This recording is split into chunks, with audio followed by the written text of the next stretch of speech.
पुणी ह्रास है सुना दर। जदि आपण मैंने सुना और रूपा किनिया प्लान करुवे तेबे आपण आसीगला बड़ खुशी खबर। केते टंका ह्रास होईची, नुआ दर केते रहिची, आसंतु संपूर्ण अपडेट जानिबा। जदि आपण माने मध्य सुना किनिया प्लान करुवे तेबे सही दर देई मध्य किनि पारिबे। जानिबा पूर्वरु वीडियो को लाइक करंतु, सब्सक्राइब करनथिले एबे सब्सक्राइब करि पाखर थिबा घंटी चिन्ह को दबाइ दियंतु। तेबे जानि रखंतु आम ओडिशा मूल्य अर्थात राजधानी भुवनेश्वर रे आज मध्य सुना दाम रे 10 ग्राम प्रति 1200 टंका ह्रास देखा मिली। तेबे शुद्ध सुना 24 कैरेट दाम रे 10 ग्राम प्रति 83,600 टंका रही बेले 22 कैरेट दाम रे 10 ग्राम प्रति 81,800 टंका देखा मिली। आईपरी MCX अर्थात मुंबईर मल्टी कमोडिटी एक्सचेंज रे आज भी मध्य सुना दाम रे 1800 टंका ह्रास घटी।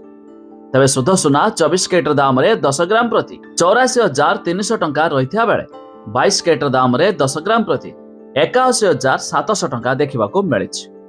यह छड़ा दिल्ली रो सरफा बाजार रे आज भी मध्य सुना दाम रे आंशिक मात्रा रे ह्रास घटी।